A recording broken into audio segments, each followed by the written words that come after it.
अमन जी वृंदावन से। राधा वल्लभ श्री हरिवंश।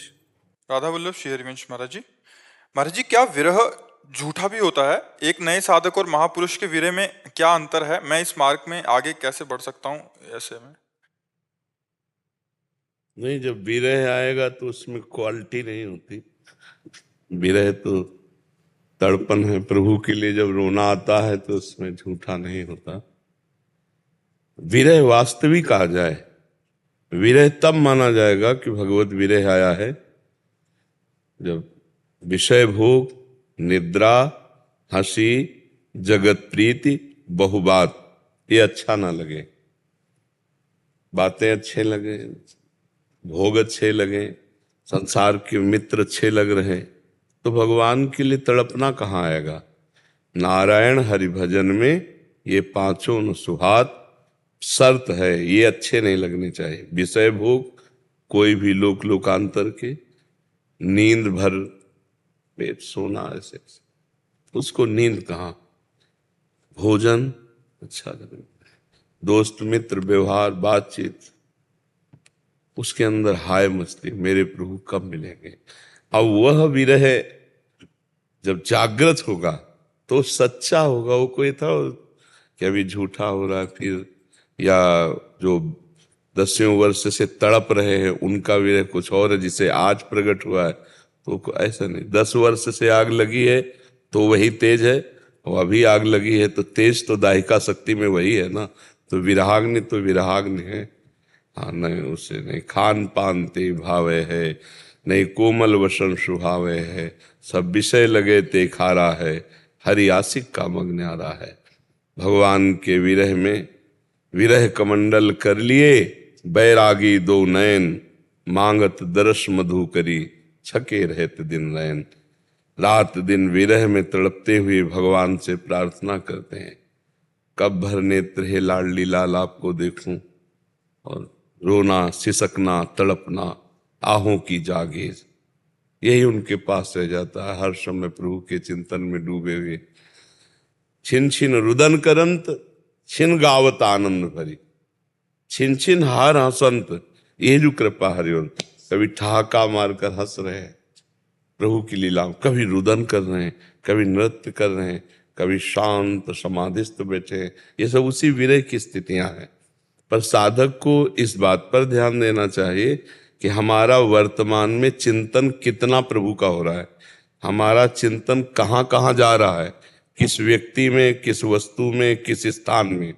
उससे हटा हटा कर अपने भगवत चिंतन में लगाना। पहले चिंतन पर लगे, चिंतन करते करते तब फिर जब अनर्थों का नाश हो जाता है, सारे संबंध भगवान में समर्पित हो जाते हैं, फिर भगवान के मिलन की प्यास जगती है, उसे विराग्नि कहते हैं। फिर वो तड़पता है भगवान के लिए। उसी तड़पन में भगवत साक्षात्कार होता है। जब गोपीजन एक साथ मिलकर रोई, रुदु सुस्वरम राजन, कृष्ण दर्शन लालसा, तो भगवान उसी समय प्रकट हो गए। भगवान यही है, हम सब में है। और व्याकुलता हो जाए, चाह हो जाए भगवान के मिलन की। अब जैसे कोई कहता है हमें तो बहुत चाह है भगवान से मिलन की, तुम्हें भोजन अच्छा लगता है, तुम्हें नींद अच्छी लगती है, तुम्हें शरीर संसार ये सब अच्छा लग रहा है, चाह कैसी? चाह में तो प्राण व्याकुल हो जाते हैं निकलने के लिए, उसे चाह कहते हैं। थोड़ा व्यापार में घाटा बर्दाश्त नहीं होगा और भगवान का भजन घंटों छूट जाए तो हमें बर्दाश्त हो जाएगा? तद विस्मरणेन परम व्याकुलते थे। भगवान का जहां विस्मरण हो वो व्याकुलता पैदा हो जाए। अंदर देखो, जरा सा विस्मरण का भास हुआ श्री सूरदास जी को तो कह रहे मौसम कौन कुटिल खल कामी है। मालिक प्रभु का विस्मरण कर दिया, मौसम कौन कुटिल खल कामी, मेरे समान कौन कुटिल। हम कभी धिक्कार देते हैं अपने को कि 1 घंटा निकल गया भगवान का भजन नहीं किया। कहाँ धिक्कार? विरह कैसे आवे? अभी तो बहुत कुछ प्यारा लग रहा है जगत में, अभी बहुत कुछ प्यारा लगता है। जब मीरा जी की बात जो हमारे हृदय में आ जाएगी, मेरे तो गिरधर गोपाल दूसरों न कोई, तब रोना आएगा, तब तड़पना आएगा, तब बेचैनी बढ़ जाएगी। भूख प्यास निद्रा हंसी ये सब एकमात्र भगवान। क्योंकि हम भगवान के हैं। देखो, हमें कहीं तृप्ति नहीं हो रही, कभी तृप्ति नहीं होगी बिना भगवान के, ये बात तो पक्की समझ लो। अभी तक मान लो आप तो अभी नई अवस्था के हो, जो गृहस्थी में है, क्या तृप्ति हो गई हमें बता दो। वही तृष्णा, वही भोग वासना, वही चाहत, कोई और नई बात नहीं। भोगे हुए को बार बार भोग रहे हैं, शायद सुख मिल जाए, लेकिन परमात्मा के अंश को प्रकृति के भोग से कभी सुख नहीं मिलेगा। उसे सुख मिलेगा तो परमात्मा में ही। अब लौटना बड़ा मुश्किल है, क्योंकि अभ्यास बन गया है भोगों का, ये खाना, ये पीना, ये देखना, ये सुनना, ये सब। अब वो संसार की तरफ हमारी जब पीठ हो और भगवान की तरफ मुख हो, तब हमारा भजन बने। सन्मुख होए जीव मोहि जबहि, जन्म कोट यज्ञ नाशो तमें, करोड़ों जन्मों के पाप नष्ट हो जाए। पर अभी उल्टा है, पीठ भगवान की तरफ और मुख संसार की तरफ है। माना भजन करते हो, लेकिन साधन भगवान बना लिए और साध्य भोग बना लिए। भगवान ये विषय दे दो, ये अनुकूलता दे दो, ये सम्मान दे दो, तो भगवान के लिए रोना कहाँ आएगा। भगवान के लिए रोना तो उसको आता है जो भगवान के सिवा और कुछ नहीं चाहता है, कुछ नहीं चाहे। जा ही न चाही कवहु कछु, तुम सन सहज सने, बसो निरंतर तासुर सुरावर निजगे। भगवान के लिए रोना आ गया तो फिर अपने लिए तो सब रो रहे हैं, भगवान से अपने लिए रो रहे हैं, लेकिन भगवान के लिए जो रोते हैं उसे विरह कहते हैं। उसे विरह। कब मिलोगे प्यारे, कब, कैसे पाऊं तुम्हें, कहाँ जाऊं। इतना जीवन व्यतीत हो गया, रोज की रोज रात्रि व्यतीत हो गई, न स्वप्न में मिले न जागृत में मिले। हाय कहाँ जाऊं, किससे कहूं, कौन मुझे भगवान से। तो वो चिल्ला चिल्ला करके रोता है। अब भगवान से इतना अपनापन तो हो जाए ना, भगवान उसके ऋणी हो जाते हैं, क्योंकि उसने देखा नहीं भगवान को, केवल सुनकर भगवान से प्यार किया और भगवान के लिए रोने लगा, तो भगवान ऋणी हो जाते हैं और उसको अनुभव में आने लगते हैं। हर समय भगवान में चित्त जुड़ा। देखो बच्चा, ये शरीर तो नाशवान है, आज नहीं तो कल मरेगा पक्का। इसकी दुर्दशा हो, ये प्रतिक्षण नष्ट हो रहा है, हम जान नहीं पा रहे, इसकी दुर्दशा होनी है। इसकी दुर्दशा होने के पहले भगवान में चित्त लग जाए तो आनंद है। तो चित्त अगर भगवान में लग गया तो फिर कोई दुख परास्त नहीं कर सकता, और भगवान में अगर चित्त नहीं लगा तो दुख ही दुख इस संसार में है। तो चित्त अगर भगवान में है तो हर लड़ाई लड़ने के लिए मन तैयार है, हर कष्ट हंसकर भोगने के लिए तैयार। भगवान में चित्त नहीं तो फिर भगवान से अपनापन होना बच्चा बहुत दुर्लभ बात है। भगवान से माया मांगना, माया के भोगों में रत रहना, ऐसे भगत हैं। लेकिन भगवान से माया ना चाहकर केवल भगवान से प्यार, ऐसे तो बिरले कोई भगत होंगे, कोई बिरले। उनकी पहचान है कि भीषण से भीषण कष्ट में उनको भगवान के सिवा और कुछ नहीं दिखाई देता।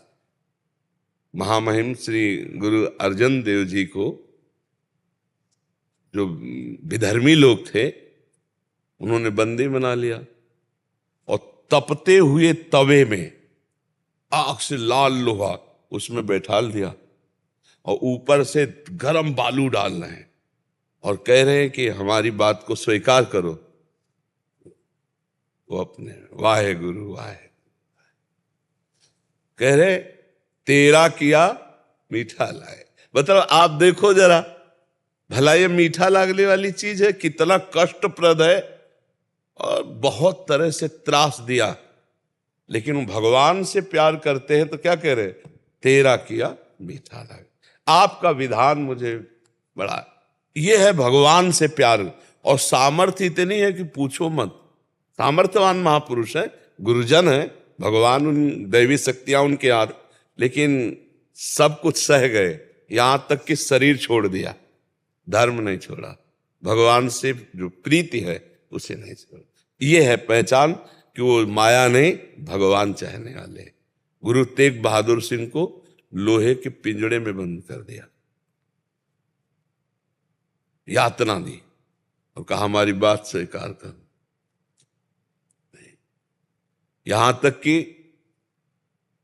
तो गर्दन उतार दी, लेकिन आह नहीं की, अपने धर्म से नहीं मुड़े।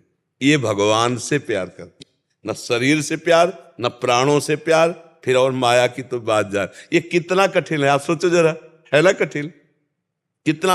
आज भी आप अनजाने में भी भगवान से ही प्यार करते हो, नहीं तो शरीर से भगवान अंतर ध्यान हो जाए तो किस शरीर को प्यार करोगे? चाहे पत्नी को, चाहे पुत्र का हो, चाहे किसी का भी हो, आप उसे जला दोगे। अनजाने में भी भगवान से प्यार, अगर जानकर भगवान से प्यार करो तो निहाल हो जाओ, आनंदित हो जाओ।